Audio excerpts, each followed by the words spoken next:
الحمدللہ رب العالمین والصلاة والسلام علی سید الانبیاء والمرسلین اما بعد فاعوذ باللہ من الشیطان الرجیم بسم اللہ الرحمن الرحیم۔ الحمدللہ پروگرام الفرقان میں عقیدہ آخرت پر کلام چل رہا تھا اور ان احادیث کریمہ کو ہم ذکر کر رہے ہیں جس میں آخرت کے کسی بھی انداز سے احوال بیان کیے گئے ہوں، چاہے وہ اٹھنے کے اعتبار سے ہیں، سور پھونکنے کے اعتبار سے، میدان محشر میں جمع ہونے کی کیفیت کے بارے میں،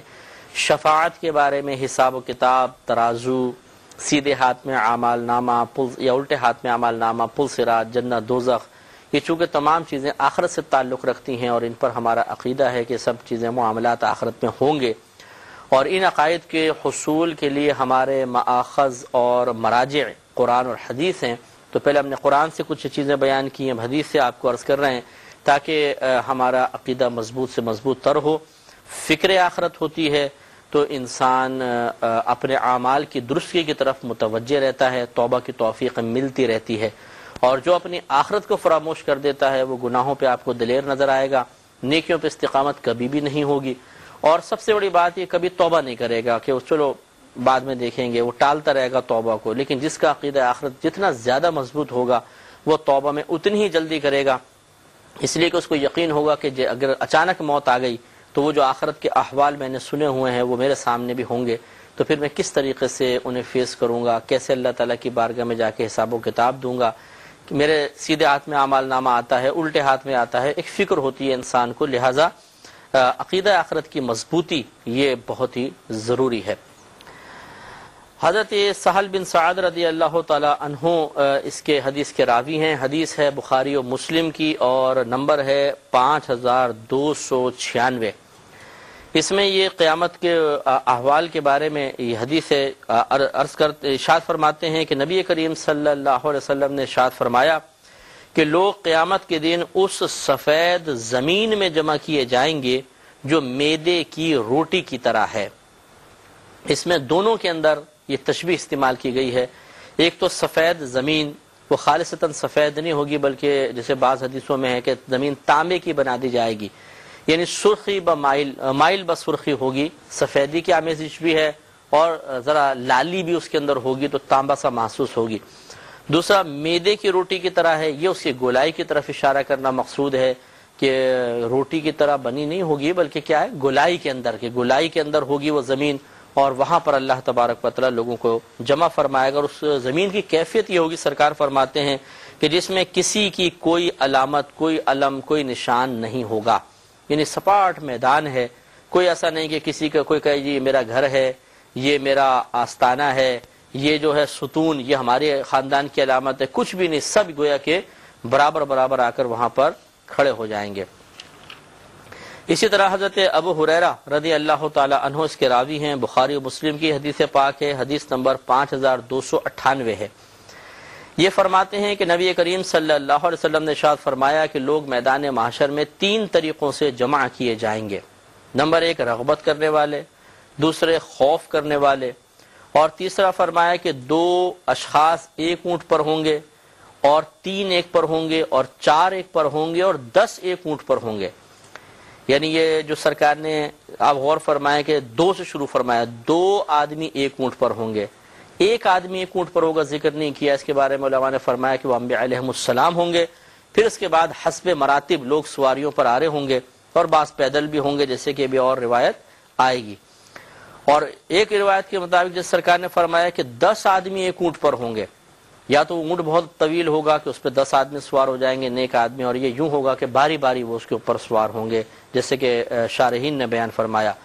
اور باقی جتنے لوگ ہوں گے ان کو آگ جمع کرے گی،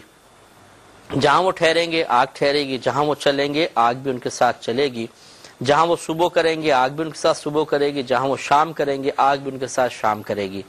تو مطلب کہنے کا یہ نہیں ہے کہ صبح اور شام حقیقتاً ہوگی، مطلب یہ ہے کہ جہاں جہاں وہ ٹھہریں گے آگ ان کے پیچھے رہے گی، اور جہنم کی آگ ان کو ایک مقام پہ جمع کر دے گی۔ یہ کفار کے ساتھ ہوگا، مسلمانوں کا معاملہ یہ ہے کہ ان کو سواری وغیرہ دی جائے گی۔ بخاری مسلم کی ہی روایت ہے، حدیث نمبر 5299 ہے۔ حضرت ابن عباس رضی اللہ تعالی عنہ فرماتے ہیں کہ نبی کریم صلی اللہ علیہ وسلم نے فرمایا کہ تم برہنہ بدن برہنہ پاؤں، برہنہ بدن اور ختنہ کے بغیر اٹھائے جاؤ گے۔ پھر آپ نے یہ آیت تلاوت فرمائی جس کا مفہوم یہ ہے کہ جیسے ہم نے پہلی دفعہ پیدا فرما دیا دوبارہ بھی پیدا کریں گے، یہ ہم پر وعدہ لازم ہے، بے شک ہم کرنے والے ہیں اور بے شک ہم ایسا کرنے والے ہیں۔ یہ اللہ تعالیٰ نے ارشاد فرمایا۔ تو جیسے اللہ نے فرمایا کہ جس طرح ہم نے پہلی مرتبہ پیدا کیا تمہیں اسی طرح اٹھائیں گے، تو پہلی مرتبہ جب انسان پیدا ہوتا ہے برہنہ پیر، برہنہ بدن ہوتا ہے، بے ختنہ کا ہوتا ہے، اسی طریقے سے اللہ تبارک و تعالیٰ لوگوں کو اٹھائے گا۔ اور رحمت کونین صلی اللہ علیہ وسلم فرماتے ہیں کہ قیامت میں جن کو سب سے پہلے لباس پہنایا جائے گا وہ حضرت ابراہیم علیہ السلام ہوں گے۔ میرا رہنما کوئی اور ہے، میرا رہنما کوئی اور ہے۔